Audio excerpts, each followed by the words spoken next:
On the outskirts of Port Moresby, a tribute to fallen heroes.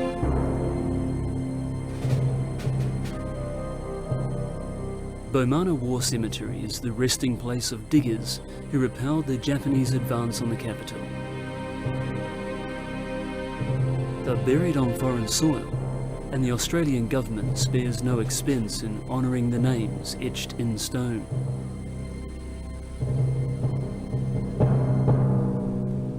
But no more than a kilometre down the road, there's another resting place. This one is somewhat shabby and not nearly as well kept. Many of those buried here had no life experience at all. Some didn't even make it to their first birthday. The infant mortality rate here hasn't changed much in years. Papua New Guinea is letting its children down.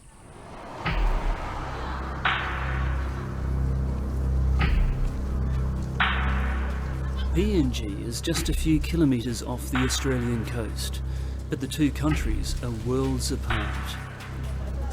Despite the hundreds of millions of aid dollars spent here, common preventable illnesses claim too many lives. None are more vulnerable than PNG's young. For every 1,000 babies born here, more than 70 will die before their 5th birthday. That's a mortality rate 14 times higher than in Australia. I say it constantly, that the most valuable resource of Papua New Guinea is the children.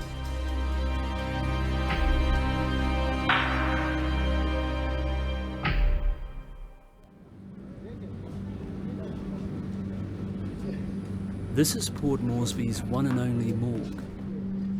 The building can house 60, yet it's always overcrowded. The abandoned bodies of babies are piling up.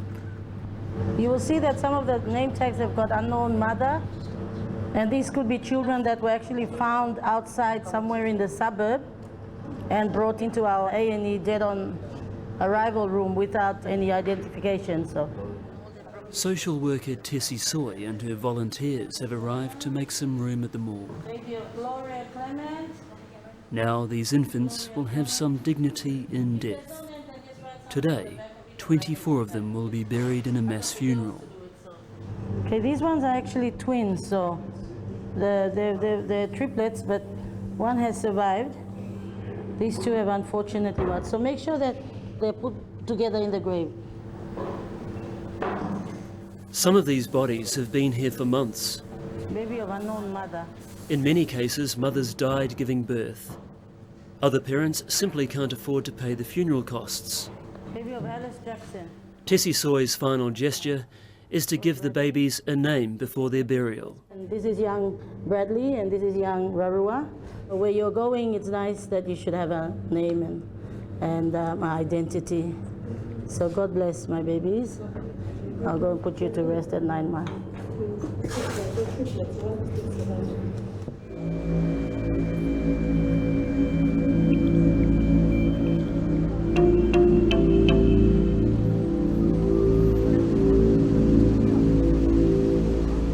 PNG is also a society in rapid change. Each day, people pour into the settlements and shantytowns of Port Moresby. Looking for a better life, few will find. Many leave behind the traditions and the support of village life. Something's going wrong somewhere, and this is where we're losing our culture. We're supposed to react, especially in death. We all come together, no matter what your differences are.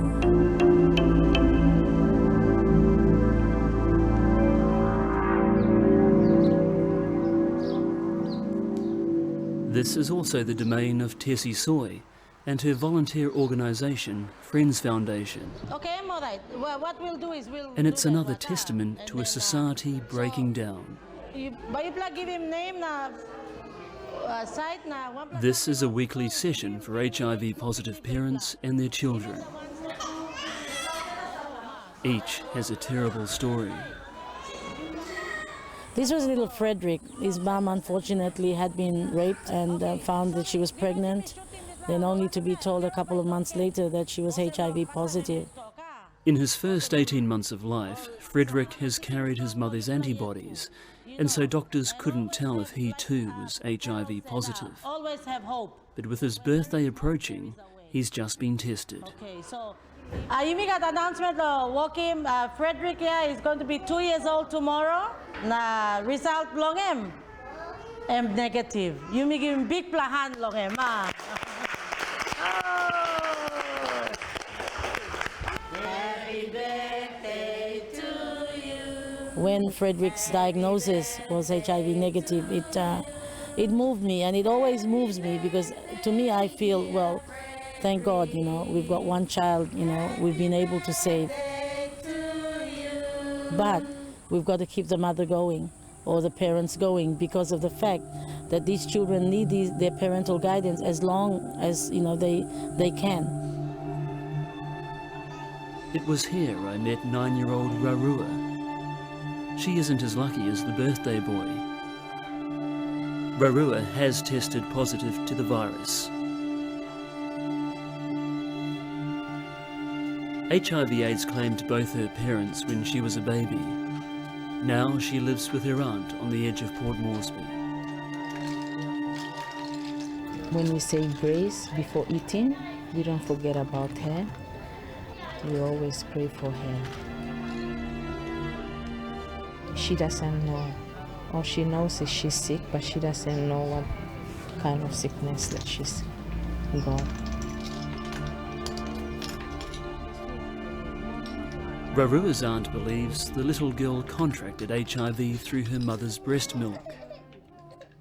I felt sad and worried, because when I found out that the mother was positive, the time Rarua was still baby, the mother was still breastfeeding her, I regret that I should have taken Rarua for checkup before the mother closing her eyes, but it was already too late. It's a common way for babies to become infected.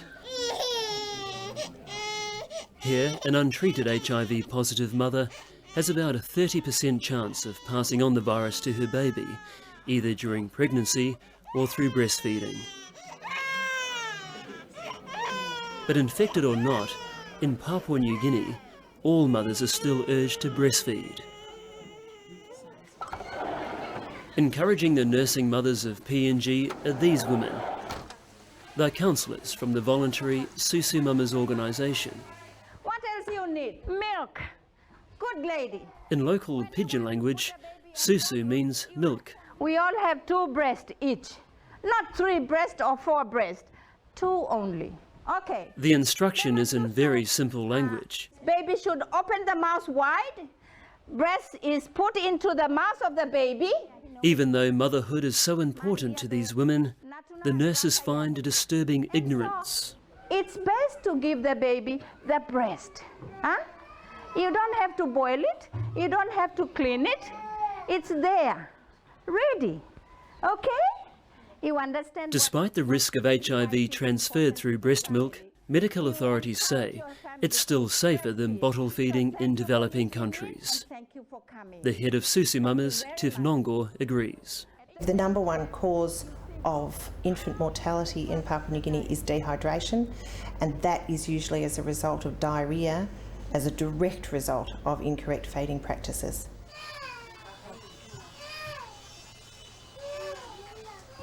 Modernity has brought these mothers plastic bottles, but it hasn't brought them clean water, making it hard to sterilise the baby's bottle.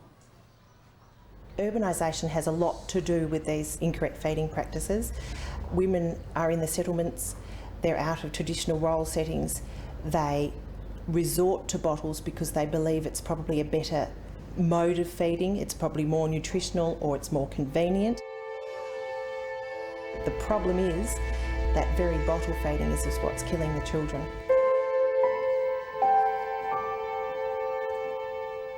Sterilising a bottle in Grace John's household is painfully difficult.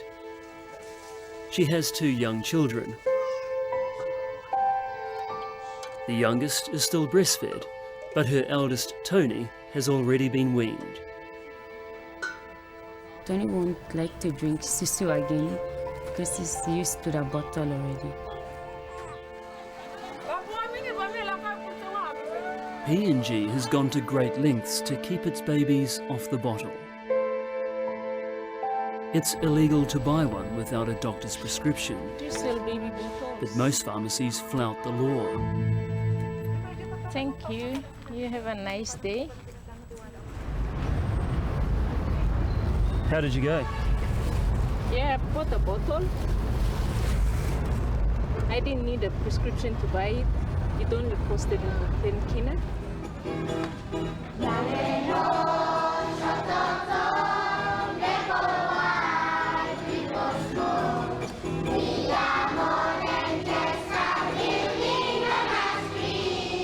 It's International Children's Day, and the message here is give the kids a chance.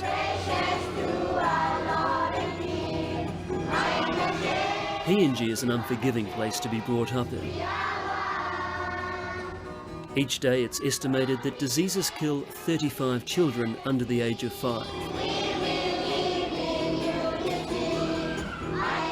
But there's another peril threatening PNG's young.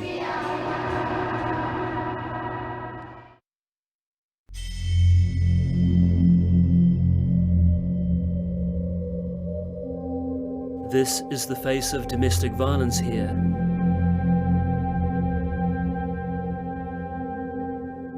Toy Molly says she's 14, but no one is sure how old she really is. She was beaten and burned within an inch of her life by her husband. Toy Molly was 6 months pregnant when it happened.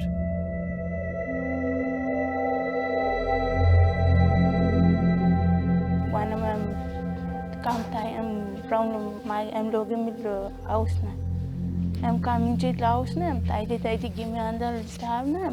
Beginning to come out. It was a shocking assault, even in a country where violence is commonplace.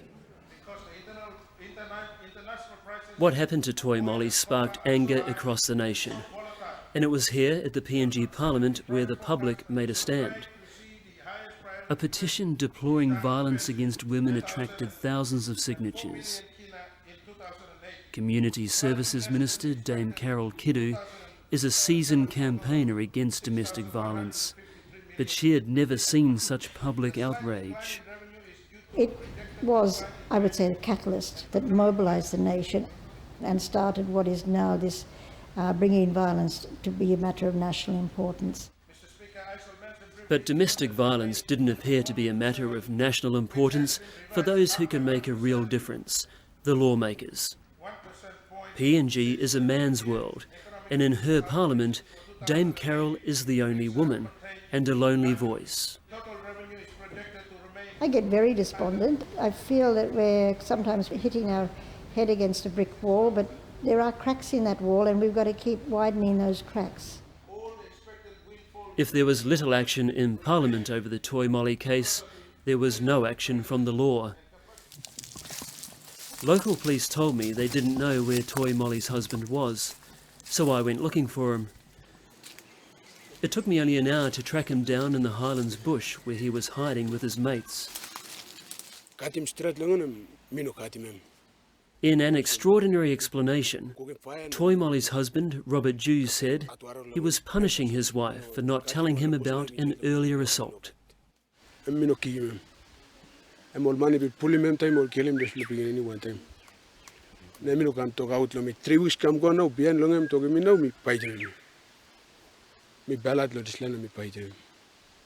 I challenged him, Jew said his wife actually got off lightly.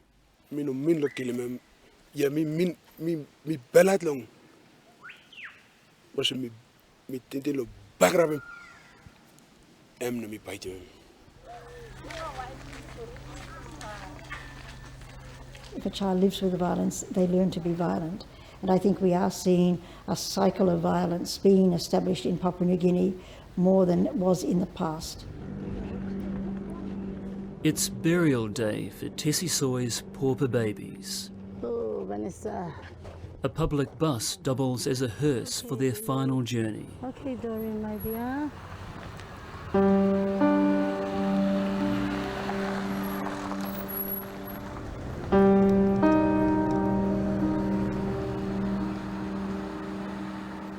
The procession makes its way through the dusty streets of Port Moresby, a city that's let down many parents of these lost children.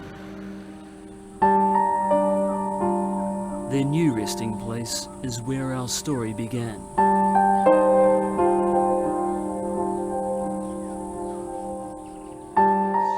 Once, these tiny bodies would have been buried in the same hole with nameless adults. Over there, number 5, just on the side here. Now, at least they're with each other. Number 12, Jackie.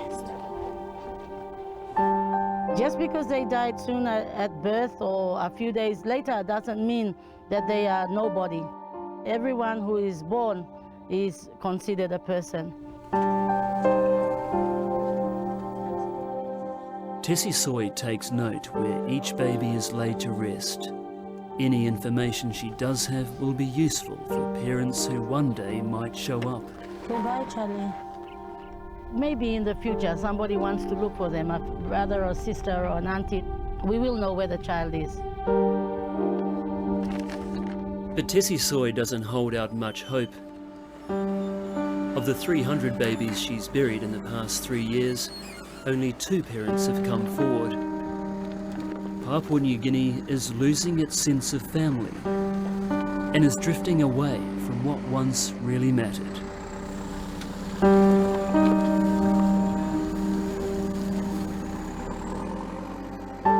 Well, you're happy now, children, I hope. I'm sure you are out of the cold. Now you've got a place to rest and you can go out and play in the fields and come back to your own little home. God bless you all. Rest in peace. Wamahuta.